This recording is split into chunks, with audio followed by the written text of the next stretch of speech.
Vamos a comenzar entonces a resolver uno de los problemas que había quedado pendiente de la clase anterior. Este problema apareció en el parcial del año pasado, ¿sí? Lo tomaron en el parcial del año pasado.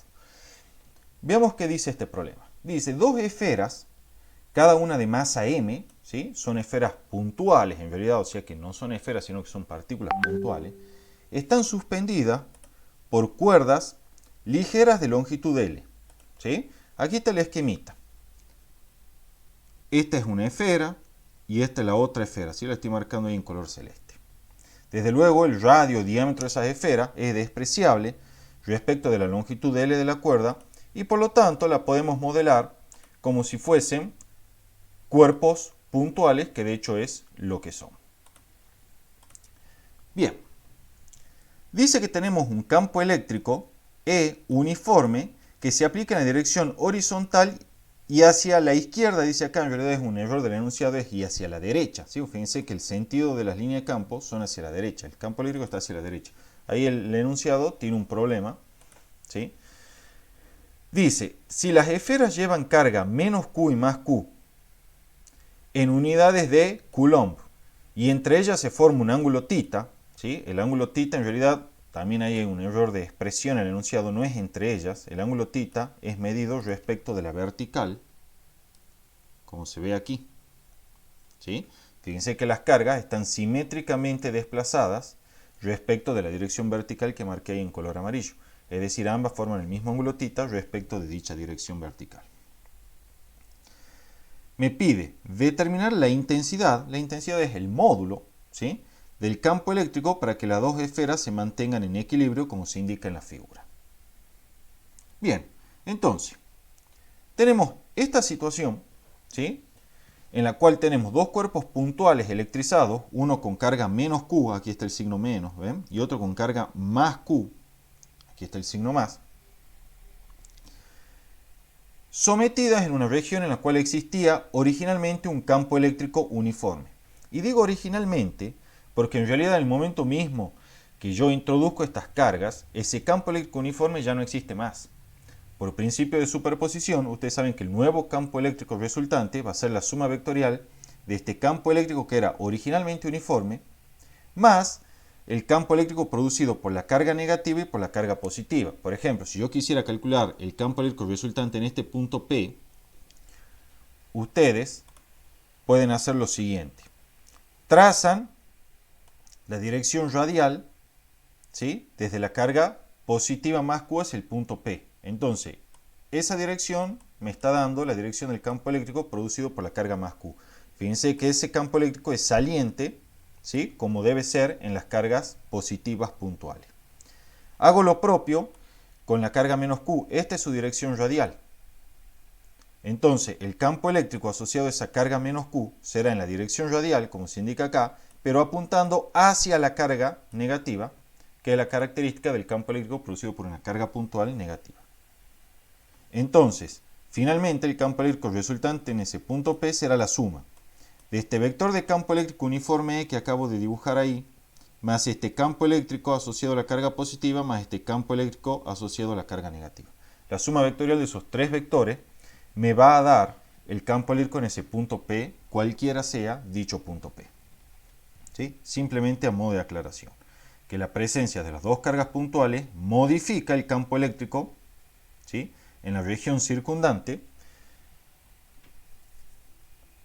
como les acabo de indicar. Bien. Profe, Sí, pregúntame, Maxi. una consulta. Eso sería por el principio de De superposición, ¿verdad? superposición de campos eléctricos, exactamente. Así es, así es. ¿Sí? Ese campo eléctrico E que aparece acá, que es el campo eléctrico uniforme, originalmente era uniforme, antes de que yo ponga esas dos cargas puntuales, menos Q y más Q. Después el campo eléctrico circundante se modifica. ¿Sí? Bien, pero resolvamos ahora nuestro problema. Nosotros tenemos esta situación, aquí está redibujada, ¿sí? Teníamos esta era la línea vertical, de manera tal que los dos cuerpos puntuales electrizados forman un ángulo θ, ambos con respecto a la misma vertical. La longitud de la cuerda es L, ¿sí?, y queremos determinar cuánto es la intensidad que tiene que tener el campo eléctrico uniforme para que esta situación que está aquí ilustrada sea posible. Entonces para ello vamos a hacer un diagrama de cuerpo libre. Ustedes saben que en física lo primero que debemos hacer es fijar un sistema de referencia, ¿sí? El cual tiene asociados sus sistemas de eje adecuado, como son el eje X y el eje Y, ¿sí? Que se observa acá que tienen la orientación usual. X positivo hacia la derecha, Y positivo hacia arriba. Bien, una vez fijado el sistema de referencia, venimos y hacemos el diagrama de cuerpo libre para una cualquiera de estas cargas. Yo elegí hacer el diagrama de cuerpo libre para esta carga negativa que está ahí, ¿sí? Aquí está tal diagrama de cuerpo libre. La dibujo como un cuerpo puntual, ¿sí? Es decir, como una partícula, e identificamos las fuerzas. De física 1, la primera fuerza que saben que actúa es el peso, producto de la interacción con el planeta Tierra. La otra fuerza que actúa es la tensión T, debido a la interacción con la cuerda. De más está aclarar que la tensión T actúa a lo largo de la dirección de la cuerda. ¿Sí? Y ahora viene lo interesante. Teníamos un campo eléctrico uniforme que estaba actuando hacia la derecha, como lo acabo de dibujar ahí. ¿Sí? Lo enfaticemos acá poniéndole el nombrecito. Entonces, esta carga negativa va a experimentar una fuerza eléctrica asociada a este campo uniforme, que es de la forma menos Q por E. ¿Se acuerdan que yo les dije? Siempre que ustedes tengan un campo eléctrico, la fuerza eléctrica que aparece sobre la carga es Q por el vector de campo eléctrico. En este caso, nuestra carga es menos Q. ¿Recuerdan? Estamos haciendo el gran cuerpo libre para la carguita negativa menos Q. Entonces, menos Q por E es la fuerza eléctrica que ejerce este campo eléctrico uniforme sobre la carga menos Q. Como estoy multiplicando el vector de campo eléctrico por una carga negativa, entonces yo ya sé que la fuerza eléctrica será antiparalela al campo eléctrico. Es decir, si el campo eléctrico es hacia la derecha, la fuerza eléctrica será hacia la izquierda, como la dibujé ahí. Pero esa no es la única interacción electrostática que está experimentando la carga menos Q. Porque viendo este dibujito sabemos que esta carga, ¿sí?, que es la carga negativa, es cierto, está interactuando con este campo eléctrico que era originalmente uniforme y aparece esta fuerza eléctrica antiparalela al campo hacia la izquierda. Pero también, ¿qué más ocurre? Para esta distribución de carga que tenemos, ¿sí?, para esta disposición de cargas, la carga positiva, ¿qué hace a la carga negativa? La atrae, ¿sí?, ejerce una fuerza de atracción. Y es aunque las fuerzas de atracción o de repulsión, en general las fuerzas de interacción eléctrica, actúan a lo largo de la línea que conecta ambas cargas. Entonces, esta es la línea que conecta ambas cargas, entonces la fuerza eléctrica que ejerce la carga positiva sobre la negativa será hacia la derecha, apuntando hacia la carga positiva. Aquí está dibujada esa última interacción, ¿sí?, en nuestro diagrama de cuerpo libre, que viene representado por esta fuerza F sub E. Le puse el subíndice E de eléctrica, ¿sí?, es la fuerza de interacción eléctrica con la otra carga positiva. Es de atracción y, repito, actúa en la dirección que conecta ambas cargas, como se observa acá. ¿Sí? En efecto, vemos que la fuerza eléctrica sobre la carga menos Q tiene dos componentes. Una es la fuerza eléctrica producida por la carga positiva más Q, y otra es la fuerza eléctrica producida por el campo eléctrico uniforme que estaba presente originalmente en esta región del espacio y que desde luego será producida por alguna distribución de carga que no está especificada, como puede ser un plano infinito cargado, según vamos a ver las próximas clases. ¿Sí? Entonces la fuerza eléctrica tiene dos componentes, una debida a la interacción con este campo eléctrico originalmente uniforme y otra debido a la atracción electrostática que experimenta con la carga positiva que está a su derecha. Bien, ese es el diagrama de cuerpo libre completo. ¿Tiene alguna duda de esto, chicos? Bueno, para finalizar, veamos algo de geometría, que ya se habrán dado cuenta en la clase pasada que es importante tener bastante claro los conceptos de trigonometría. Yo sé que la tensión, vamos a cambiar el color este para que sea un poquito más notorio. Yo sé que la tensión actúa a lo largo de la longitud L de la cuerda. Y yo sé que esa longitud de la cuerda forma un ángulo θ con dicha vertical. ¿Sí? Entonces eso me sirve a mí para darme cuenta que el vector de tensión forma este ángulo θ con esta dirección vertical, tal y como se muestra ahí en la figura. ¿Sí? Eso me va a servir cuando haga la descomposición de fuerzas. Entonces, comencemos a trabajar. Vamos a borrar esto para no entorpecerlo tanto el dibujo. Comencemos a trabajar con las leyes de Newton. Recuerden que nuestro observador es inercial, ¿sí? Este es un observador inercial, por lo tanto verifica las leyes de Newton. Apliquemos la suma de las componentes en X para la fuerza neta. ¿Cuál es la suma de fuerza en X? Tenemos la fuerza eléctrica, debido a la interacción con la carga positiva, que es de componente positiva porque apunta hacia la derecha, es decir, en el sentido positivo de las eje X. Entonces va sumando la fuerza eléctrica. Ahora bien, la otra componente en X que tenemos es la correspondiente a la fuerza eléctrica que ejerce el campo originalmente uniforme. ¿Sí? Este campo ejerce una fuerza eléctrica que va hacia la izquierda, como se ve acá. Hacia la izquierda se corresponde con el sentido negativo de las eje X, entonces esa fuerza va restando, menos Q por E. Además, tenemos una componente de la tensión en la dirección X. Yo puedo proyectar esto así y descomponer la tensión en esa componente en color rosa que estoy dibujando ahí, ¿sí? Que es la componente en X de la tensión. Por trigonometría vemos que esa componente en X de la tensión es el cateto opuesto del ángulo θ que aquí aparece. Entonces la escribimos como T por seno de θ. Va positiva, es decir, sumando, porque dicha componente de la tensión apunta en el sentido positivo del eje X. ¿Sí? Como la carga está en equilibrio, concluimos que la suma de fuerza en X debe ser igual a 0. De lo contrario, aceleraría y no podría estar en equilibrio. ¿Sí? Entonces de aquí voy a despejar este término que corresponde a la tensión, T por seno de θ. Lo dejo expresado en el primer miembro y todo lo otro lo paso al segundo miembro de esta forma que está aquí. Esto va a corresponder a mi primera ecuación que la llamo A. Hagamos ahora la suma de fuerza en I, chicos. La suma de fuerza en I será, descompongo la tensión T en su componente vertical, proyecto y proyecto. Esa es entonces mi componente vertical. Esa componente vertical se repite acá y es por tanto el cateto adyacente al ángulo θ. Entonces, como esa componente vertical de tensión apunta hacia arriba, es positiva. Entonces va a ir sumando. Y como es el cateto adyacente al ángulo θ, la escribo como T por coseno de θ. ¿Sí? Va sumando, el signo más no lo indico, ya está implícito allí. Y esa es la expresión para la componente vertical de la tensión. ¿Qué otra componente vertical de fuerza tenemos? La del peso. Entonces, como el peso apunta en el sentido negativo de las I, va restando y tendremos menos m por g para la componente vertical del peso, que es la única que tiene. De nuevo, como la carga está en equilibrio, la suma de fuerza en I será 0. De lo contrario, aceleraría verticalmente. Y de vuelta despejo el término T por coseno de θ y paso lo otro al segundo miembro, que es en este caso m por g. ¿Para qué hago eso? Fíjense estas dos ecuaciones que obtuve acá. Lo que voy a hacer es dividirlas miembro a miembro. Entonces, al dividir miembro a miembro voy a tener que el módulo de la tensión se va con el módulo de la tensión. Seno sobre coseno es tangente de θ. Y me quedará este segundo miembro, que es menos módulo de la fuerza eléctrica más Q por el módulo de sobre m por g. ¿Sí? Entonces, de aquí, de esta expresión, puedo despejar el módulo del vector de campo eléctrico. Me quedará el módulo del vector de campo eléctrico, que recuerden que en definitiva era mi incógnita, es igual a la masa por g por la tangente de θ más el módulo de la fuerza eléctrica sobre Q, ¿sí? Que es la magnitud de la carga de las esferitas. Si alguien se pregunta, che, ¿y cómo calcular el módulo de la fuerza eléctrica debido a la interacción con la carga positiva? Bueno, vengamos a este dibujo. Vamos a borrar un poco esto, ¿sí? Para no entorpecerlo tanto y que quede claro. Ya sabemos nosotros, ¿sí?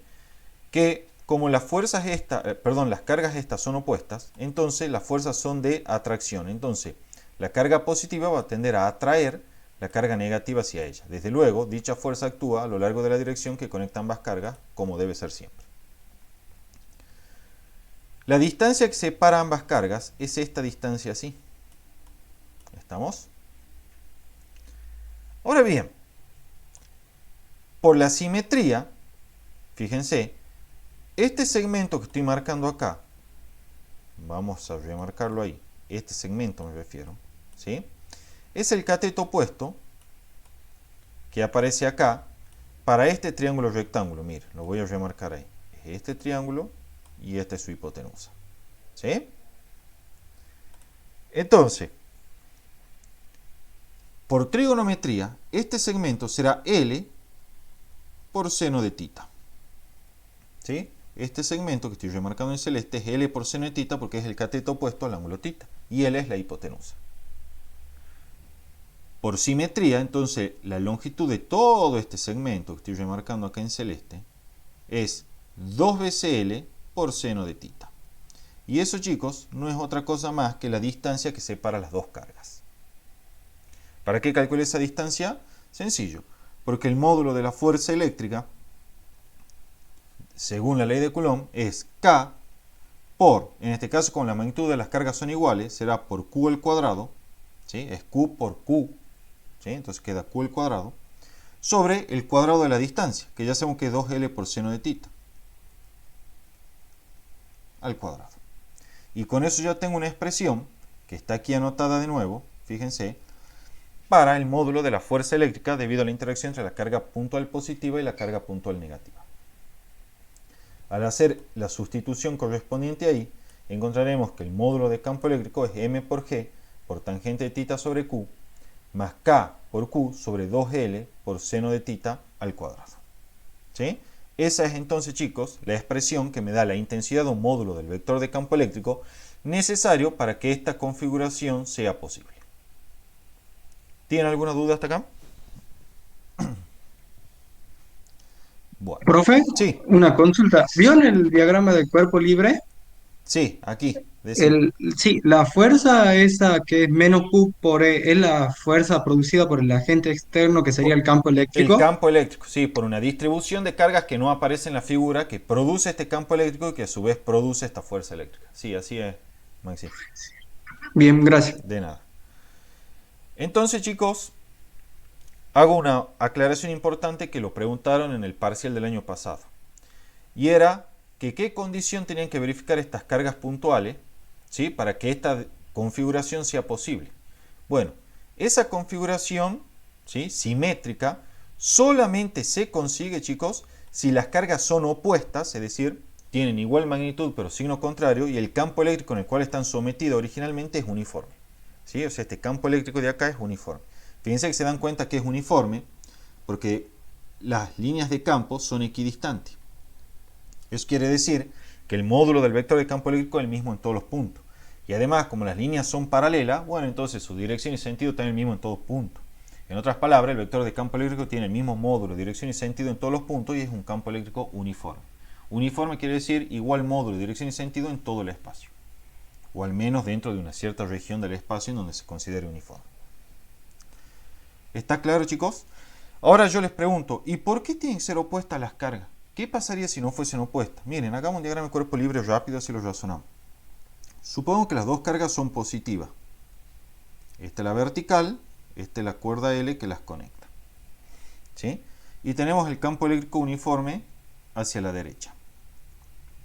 Si las dos cargas son positivas, y yo saco una foto a esta configuración en un cierto instante de tiempo, veamos el diagrama de cuerpo libre que se genera y concluyamos si acaso esa es una posición de equilibrio estable para esos dos ángulos θ ahí dibujados. Entonces, como las dos cargas son positivas, vamos a tener para esta carga una fuerza eléctrica hacia la derecha, ¿sí?, que es igual a Q por E. En este caso, como estoy considerando dos positivas, la fuerza eléctrica producida por el campo eléctrico va en el mismo sentido que el campo eléctrico. Además, estas dos cargas puntuales positivas se repelen, de manera tal que la fuerza eléctrica, ¿sí?, que ejerce la carga de la derecha sobre la izquierda vendrá así. ¿Estamos, chicos? Desde luego también tendremos la tensión y tendremos el peso. Bien, eso es lo que ocurre para esa carga de la izquierda. Veamos qué ocurre para la carga de la derecha. De vuelta tendremos la fuerza Q por E, producto de la interacción de esa carga con el campo eléctrico que era originalmente uniforme. ¿Sí? Y tendremos una fuerza de repulsión ejercida por la carga de la izquierda sobre esta de la derecha. Y además tendremos la tensión T y el peso hacia acá abajo. Entonces, fíjense, ¿les parece que hay una distribución simétrica de las fuerzas para las cargas de la izquierda y la derecha? Para nada, ¿verdad? Para nada. Es decir, si yo supusiera que esta carga de acá esté en equilibrio, bien, entonces si esta carga de acá está en equilibrio, de la izquierda, es imposible que entonces esta de acá esté en equilibrio. porque la distribución de fuerzas es totalmente diferente. Entonces lo que estoy viendo es que, y recíprocamente desde luego, ¿no? Si yo supusiera que esta carga de la derecha está en equilibrio, entonces esta de la izquierda, al tener otra distribución de fuerza distinta, no puede estar en equilibrio. Entonces lo que yo concluyo es que esta posición así no puede perdurar en el tiempo, porque sí o sí, una de las cargas no está en equilibrio, al menos una. Y muy probablemente ninguna de las dos en realidad esté en equilibrio. Por lo tanto, es imposible que estos ángulos θ así, que forman las cuerdas con respecto a la vertical, se mantengan en el tiempo. Seguramente en un instante posterior, una de las cargas o ambas cargas está acelerando y por lo tanto estará en una posición diferente, ¿sí? Entonces es imposible que esta configuración simétrica se mantenga si es que ahora yo cambio las cargas por dos cargas de igual signo, ¿sí? Yo aquí lo hice para dos signos, para dos cargas positivas, o sea, con signo positivo, pero pueden ver que la idea sería más o menos la misma si los signos de las cargas fuese para ambas negativos, ¿sí? Entonces, solo es posible esta configuración simétrica, ¿sí? En la cual ambas cargas alcanzan el equilibrio simultáneamente si es que las cargas son opuestas. Y desde luego el campo eléctrico al cual están sometidas es uniforme. Si el campo eléctrico no fuese uniforme, entonces la fuerza eléctrica que ejercería ese campo sobre cada una de las cargas sería diferente y se perdería la simetría, ya no formarían el mismo ángulo θ ambas cargas respecto a la vertical, ¿sí? Para finalizar Profe, este problema, sí, Maxi, decime. también contradice la ley de Coulomb, que dice que las cargas tienen que estar sí o sí en reposo o nada Bueno, que es ver. cierto que cuando nosotros suponemos, trabajamos en la ley de Coulomb, las cargas tienen que estar en reposo, pero ojo, la ley de Coulomb aún se verifica cuando las cargas, ¿sí?, se están moviendo, ¿sí? Si bien es cierto que nosotros en las hipótesis originales que estuvimos utilizando poníamos como requisito que sean situaciones estáticas, vos cuando trabajes con campos magnéticos, partículas cargadas en campo eléctrico, vas a ver que la ley de Coulomb sí se aplica también para cargas que se están desplazando en el espacio. ¿Sí? Sí se aplica. Obviamente, solo la podés aplicar en cada instante, porque en instantes posteriores las distancias, ¿sí?, entre la distribución de carga que produce la fuerza y la carga se van a ir modificando y la fuerza eléctrica va a ir cambiando de una forma que es bastante compleja, ¿sí? Por eso que se pone la hipótesis que, bueno, estamos en situaciones estáticas, ¿sí?, donde los cuerpos electrizados son puntuales y estamos en el vacío. Después vamos a ver qué pasa con los dieléctricos, ¿sí? Pero la ley de Coulomb, vamos a ver, hay un práctico de hecho que le suben en la cátedra que se llama partículas cargadas en campos o algo así. Van a ver que aplican la ley de Coulomb para partículas que efectivamente se están moviendo, ¿sí? De hecho, en las próximas clases vamos a ver una partícula de prueba, una carga de prueba o carga testigo que se llama también, que se mueve en un campo eléctrico y vamos a ver que ese campo eléctrico efectivamente realiza un trabajo sobre la carga que se mueve, ¿sí? Y ese trabajo se lo calcula a partir de la ley de Coulomb, ¿sí? Eso ya lo vamos a ver en las próximas clases. Para finalizar lo del problema de hoy, chicos, quería enfatizar lo del campo eléctrico resultante. Recuerden, porque eso se puede prestar a confusión, ustedes pueden llegar a ver este dibujo y creen que el único campo eléctrico que está presente es este. No. Recuerden que en el momento que ustedes traen las demás cargas, ¿sí?, como es la carga menos Q y la más Q, el campo eléctrico en cada punto ahora será la superposición de los campos eléctricos, ¿sí?, debido a las dos cargas puntuales y debido al campo eléctrico uniforme original que existía. Entonces yo me pregunto, che, ¿y cómo será el campo eléctrico que experimenta esta carga? Por ejemplo, la menos Q, que está aquí, ¿sí?, a la izquierda. Bueno, una forma de obtener el campo eléctrico experimentado por esa carga menos Q es calcular la fuerza eléctrica resultante sobre esa carga menos Q, donde la fuerza eléctrica resultante será la fuerza eléctrica producida por este campo uniforme más la fuerza producida por esta carga puntual Q de la derecha, y dividirla en la carga, ¿sí?, puntual en cuestión, que en este caso es menos Q, para así obtener una expresión del campo eléctrico. Bueno, si ustedes hacen eso, van a encontrar que el campo eléctrico resultante en la posición de la carga menos Q, o sea, este campo eléctrico resultante es el campo que va a experimentar o que va a sentir, entre comillas, la carga menos Q en su ubicación, ¿sí? Bueno, ese campo eléctrico resultante que va a percibir o va a sentir la carga menos Q en su ubicación es el campo eléctrico E uniforme más, fíjense, el campo eléctrico producido por la carga puntual más Q en la posición donde está la carga menos Q. Parece un trabalengua, pero así es, ¿sí? Entonces este sería el campo eléctrico que sentiría o experimentaría la carga menos Q en su posición. Y fíjense, si yo este campo, el resultante, lo multiplico justamente por la carga menos Q, lo que voy a obtener, ¿qué cosa es, chicos? La fuerza eléctrica resultante sobre la carga menos Q. ¿Sí? Bueno, fíjense que cuando apliquen la propiedad distributiva van a tener, esto le va a quedar menos Q por E, que es el campo uniforme, menos, por menos se hace más, entonces vamos a poner más directamente, K por Q al cuadrado sobre 2L por seno de tita al cuadrado versus I. Si ustedes se fijan, esta es la expresión de la fuerza eléctrica resultante y es totalmente coincidente con lo que habíamos obtenido anteriormente aquí arriba, ¿sí? Donde el módulo de la fuerza eléctrica, debido a la interacción de la carga menos Q con la más Q, era K por Q cuadrado sobre 2L por seno de tita al cuadrado, aquí está, mírenla, y más la fuerza eléctrica debido a la interacción con el campo eléctrico uniforme, que habíamos visto que era menos Q por E, y que aquí también aparece. ¿Sí? Entonces fíjense que todo cierra perfecto. O sea, el campo eléctrico resultante en la posición de menos Q, al multiplicarlo justamente por el valor de menos Q, me da efectivamente la fuerza eléctrica resultante que experimenta la carga menos Q en esa posición, que es la fuerza producida por el campo uniforme más la fuerza producida por la carga puntual positiva con la cual también está interactuando. ¿Sí? O sea que todo cierra perfecto. ¿Está claro esto último, chicos? ¿O quieren que lo repita, le explique algo más? Bueno, con eso entonces queda explicado este problemita.